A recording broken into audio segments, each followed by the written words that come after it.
Welcome, everyone, to the Pirate People Podcast, a podcast for and about different people connected to North Central Missouri College and the Pirates.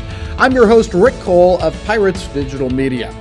The captain of the Pirates schooner, President Lenny Klaver, is with us as we start the 2023-24 school year. Lots of things to talk about as there are numerous changes at North Central Missouri College, and all of them are good. We'll visit with Dr. Klaver in just a minute. First, a couple of notes on one of my favorite causes, Pirates Digital Media.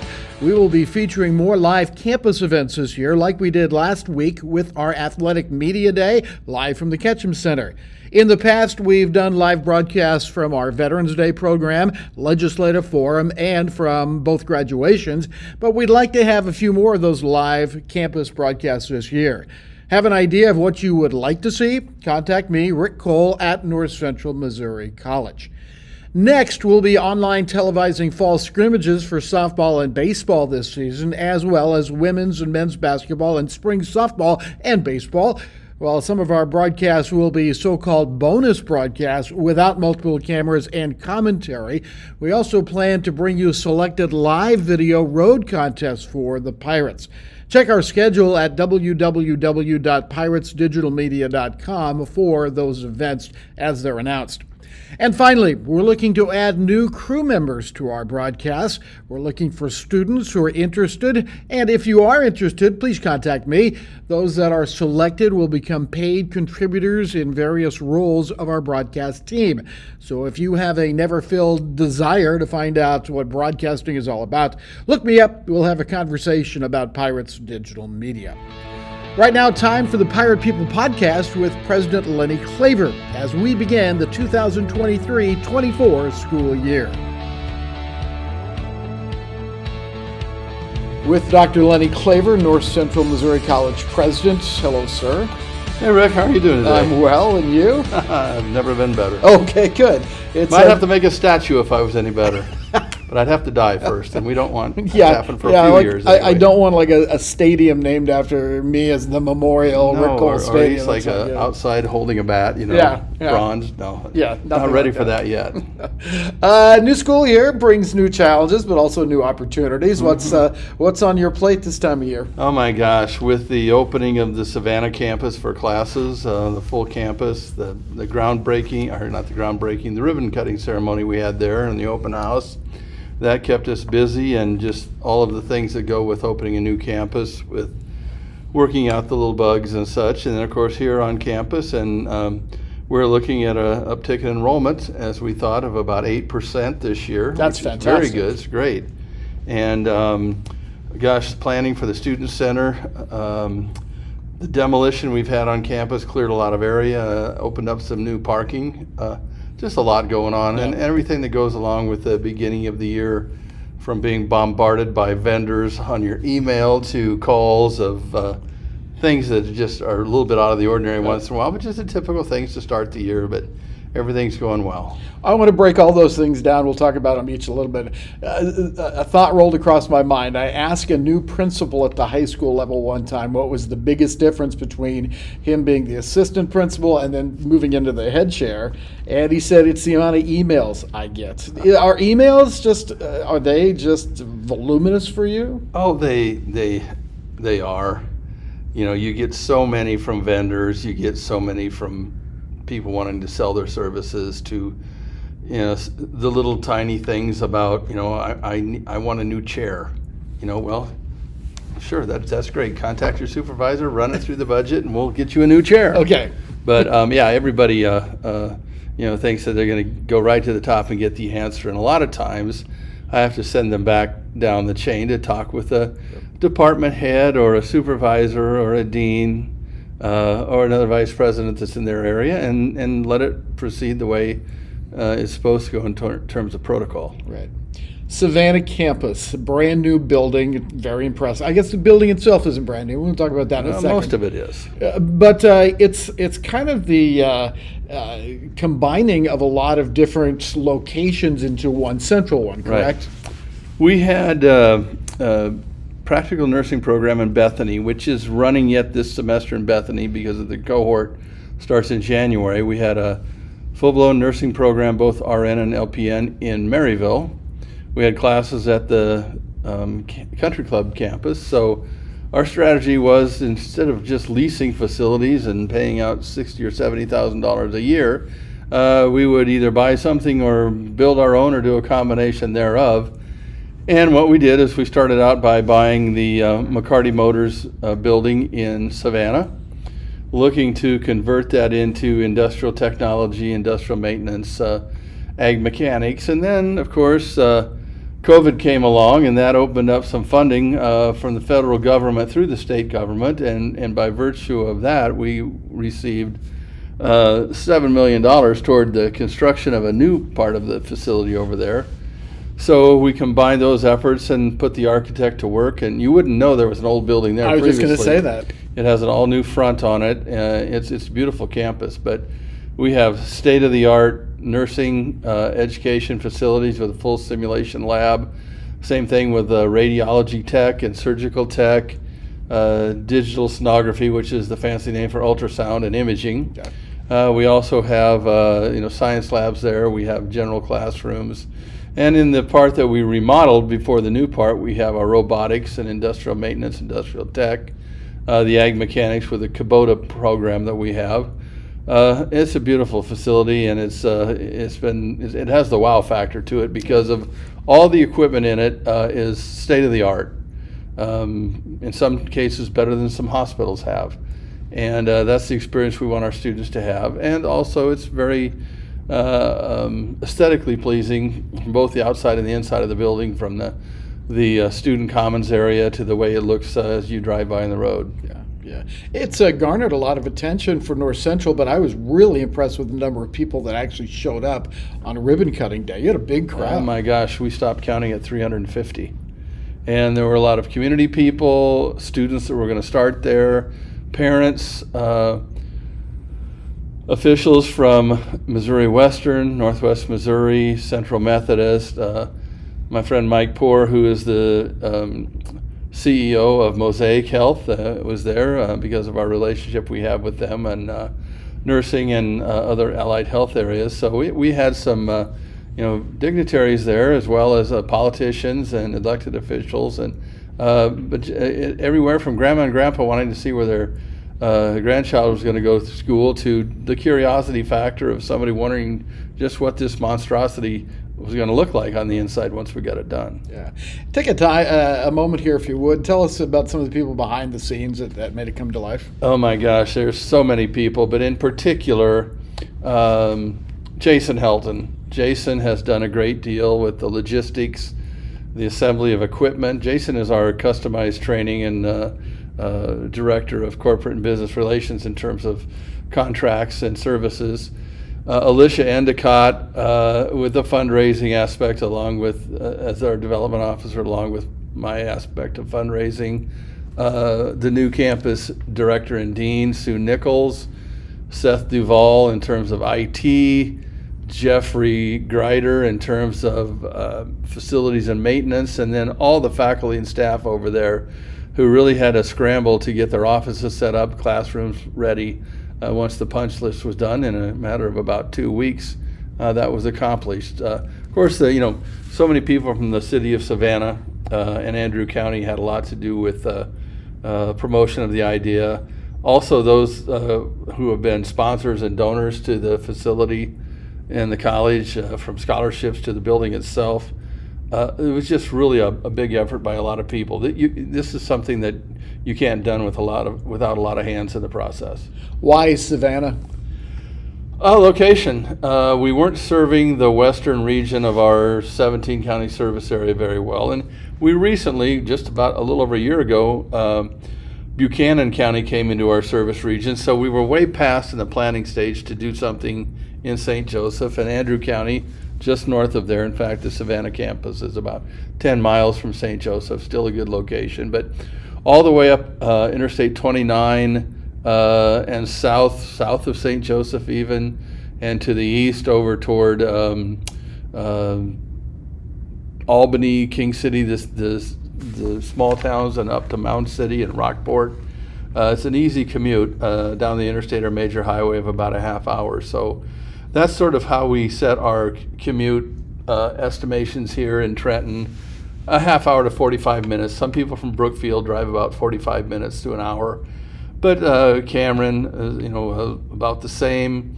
Chillicothe, 25 minutes. Milan, about a half hour. So we do have residence halls on campus for those who want to stay on campus. But as a typical community college, we have a lot of commuters from regular matriculating students to adult students. Is this, by any chance, thinking long-term, the start of multiple extra campuses, or, North Central Savannah, North Central Albany, whatever? No, not really. The only one addition we would probably have would be potentially Chillicothe.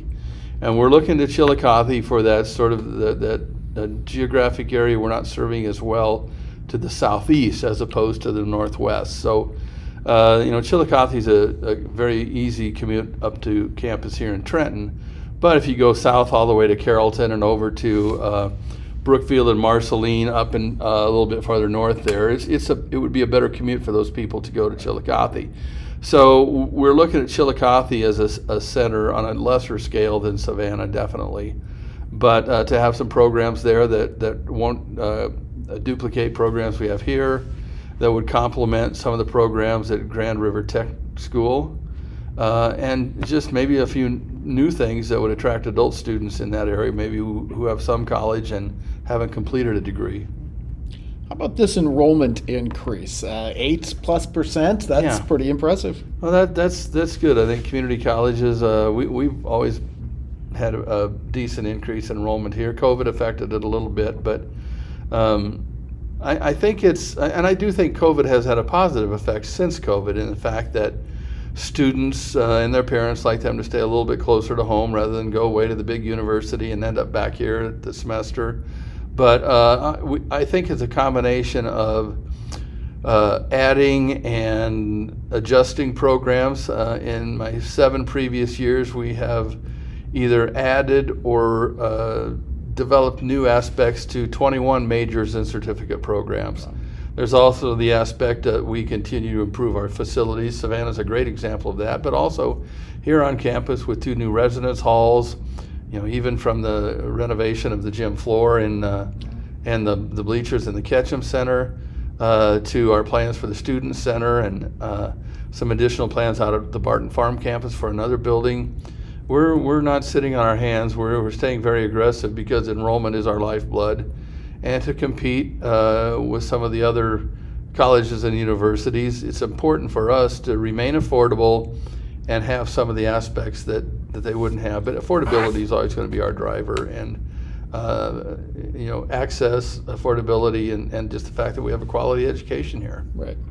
The other things you've mentioned I want to touch on now a little bit. First of all, there's a big void in the middle of campus going down Main Street where some buildings have been not renovated, they've been raised. And that's part of the plan for the Student Center, right? Yes, we demolished the former Barnes and Freeman Halls, the bookstore, on sort of the northern part of the campus. And then you also, we had purchased some properties north of that. An old church and an old building that we had torn down. That's now a parking lot where the bookstore and other 2 halls were. There's probably going to be an open green area on campus. We have some plans for a pavilion and some maybe even outdoor small amphitheater band shell there. And then moving south, if you go across from Alexander Hall, that block is where the new Student Center is going to go. It's about an $11 million building that's going to have a lot of amenities, including the bookstore, campus shop, dining hall, and cafeteria services, and then student commons. It will be a beautiful facility. If it's anything near Savannah, it would be great. And then south from there, we've torn down 3 buildings with, I think there was a vacant spot where there was a building between 2 of them. And those have been torn down and made into an additional parking lot. That will be the staging area for the construction of the Student Center. We've also done some renovation in terms of the cement and landscaping in front of Alexander Hall. There's just been a lot going on, so we've we've torn down things to make progress. It's sort of like I remember I grew up on a farm. My dad always brought out the guy that dealt with the wells, the wells and pumps and all that, and their slogan was, "We go in the hole to get rich." And I think we go in the hole to make money.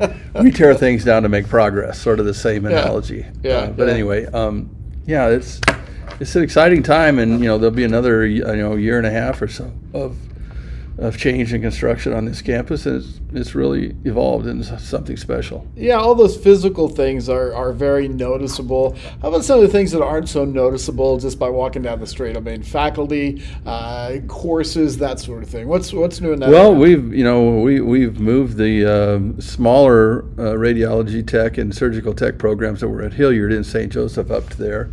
Our nursing program is always full, but we've hired several new instructors for the new programs. Our faculty and staff have grown accordingly to our enrollment and our needs to provide education and educational services. So there are new faces around us, and there's a lot of enthusiasm. I think it's well noted this is a pretty good place to work.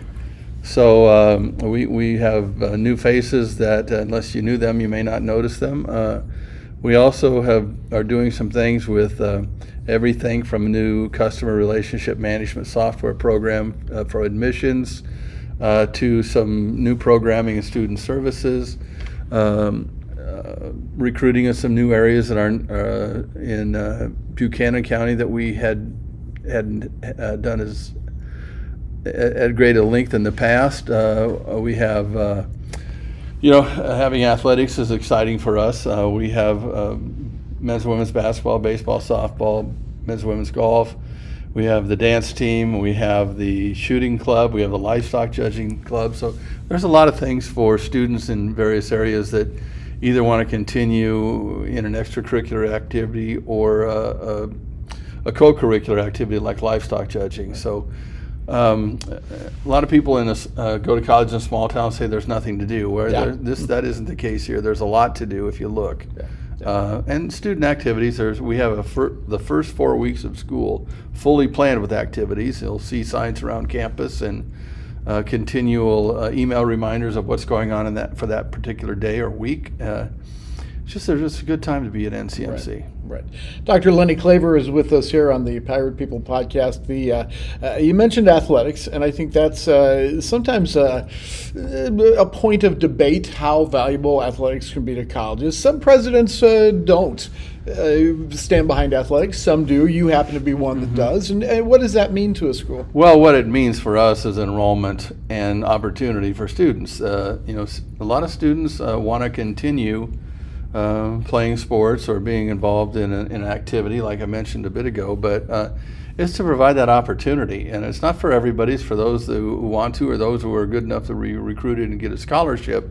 But my background has been in academics and athletics, so I found a lot of value not only as a student athlete in baseball and basketball in college, but also as a coach, an athletic director, and continuing now, I'm on the President's Council of the NJCAA. And it's just there's so much opportunity that might be for those who otherwise wouldn't go to college or wouldn't go for as distinct a purpose as they go. But we always want to emphasize that in student athlete, the student is always first, and that we have several of our teams get very good grades. And it's just an important part of a small campus's enrollment. We have reasonable squad sizes. We're not like some of the private colleges who have 40 members of a golf team where you can only play 5, or having a JV to the JV team and a club sport. Some of the schools I've seen in the past do. We remain competitive, and it's in some cases on a national level. Right. And I think you would agree with me that it's not just the teams, the golf, basketball, baseball, softball, but Dance Wave kind of counts inside of that. You mentioned our shooting club, also esports. Esports. My gosh, I forgot about esports. That's a new area really over the last 3 years or so, and it's attracts students that are generally interested in computer science or cybersecurity or one of those areas. But the gaming with esports is as competitive as anything you'll find on a football or basketball. Absolutely. Football field or basketball court, baseball field, softball field. But it's another opportunity. Also, livestock judging for the ag students, and it's very important. I know that we have about a dozen students in that take it very seriously, who are in the livestock, mainly the livestock management or the crop management programs. But there are things to do here that otherwise it wouldn't be as attractive to come here for a student. Right. What about the rumor about having a varsity pickleball team? Is that well, that is strictly rumor. I think that could either be promulgated by our former mayor, who is a big pickleball fan, and or even our basketball coach, Jeremy Esri, or one of the coaches who spends some time playing pickleball in the off season. But pickleball is a great sport. We have pickleball courts on our tennis courts right now, and it seems to be a very popular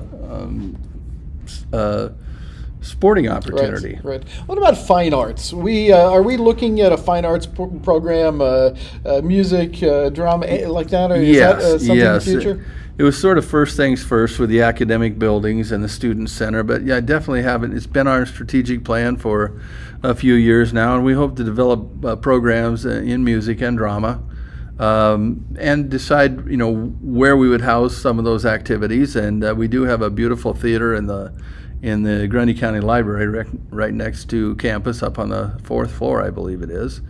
And we also are going to, once the bookstore vacates the former U.S. Bank building, we have a area there that would make a great black box theater. So, and also if we build more residence halls, maybe repurposing one of the older residence halls into a music practice space or offices, whatever it might be. But there's definitely plans, and there's definitely an interest. And what fine arts do for a small community like Trenton is tremendous. I mean, probably even more so than what athletics does. But you've got a lot of buzz on campus about wanting those activities, and we definitely have them in the plans. But again, it's kind of first things first. We're always taking care of the academic house first, and then the student services aspect second. Neither of us are really spring chickens, and as you go toward your last few years before retirement, what are some of your long-range things that, in just a very general sense, that you'd like to accomplish? Well, I'm glad you added before retirement after my last few years, because you never know. You never know. But no, I could retire now, but I don't want to. Right. I want to see these projects come to fruition, and the board of trustees must think that I'm doing a good enough job. Is that after 7 years they offered me a new 5-year contract? So I want to continue. I like what I'm doing. I want to see this progress through, and then maybe even my last year working, not my last year in general, my last year working, would be to enjoy it a little bit. We worked awfully hard in terms of planning and fundraising, hiring the right people, starting new programs like digital media that have become resoundingly successful. It's just I'm still as energized as I would be, 7 years ago or 15 years ago, wherever I was at that time, which was in Wisconsin, I believe. But I'm just doing it with more miles on the vehicle. Yeah. What is the thing that maybe people would not know about your position that you would maybe like them to know about your responsibilities or the day-to-day process, or just the duties you have? Well, I've thought about that before, and a lot of it is that I'm involved in a lot of community organizations and various boards, but I kind of equate it to the fact that I'm running about a $15 million business with 140 some full-time employees, with some large facilities, and there's a lot to do with everything from the day-to-day operations to making decisions about budget, fundraising. So it's a job that has multiple responsibilities, and even though we're in academics, and academics doesn't always run like a business, but there are business aspects of academic administration and being a president that are much akin to being the CEO for a mid-sized company. Right. Do you model yourself after any CEO or something, or take something from somebody that's out there? No, I would say I'm a Heinz 57 when it comes to that, is that I have observed people and worked for people who have been very good at what they do. In particular, I would mention too, Don Mash, who was the president at Wayne State and then the senior executive VP for the University of Wisconsin system, and I've known Don for years. He was a great president, great administrator, always very calm and cool and collected. And Jack Keating, who was my boss at UW Parkside for 10 years. And Jack was a person who had good vision, and he was affable, and he was easy to get along with, and yet challenged you to do your best. And then I've worked for some other administrators and observed others who don't do things quite as well. So I think you learn a lot about what not to do as much as you learn about what to do. And I can even take some of the examples of what I learned not to do and apply them to here as what to do. And in terms of, you mentioned we've been successful in enrollment growth, also in fundraising, and they're very much the same. As you may have a large goal for a number of students or a dollar amount that you want to raise for a campaign or a project, but you do it one person at a time, whether that's one donor at a time or one student at a time or one student and their parents at a time. And one thing I did learn from a person I worked for in Michigan is that in order to get that done, when that person, donor, student, parent, whatever you're talking to, they need to feel like they're the most important person in the room. And you need to give them uncommon attention, and you need to do it for all the right reasons. And you're not going to convince everybody to give money or everybody to go to school, but you want to provide them with the outlook of opportunity, and know that if they do choose North Central Missouri College, they're welcome, and we're grateful for whatever they're doing in terms of affiliation with us. Thanks for joining us today on the Pirates People Podcast, a celebration of the different people connected to North Central Missouri College. And thanks today to Dr. Lenny Klaver, the president of North Central. I am Rick Cole of Pirates Digital Media. Look for other Pirate People podcasts coming soon. And until then, we say goodbye and go Pirates.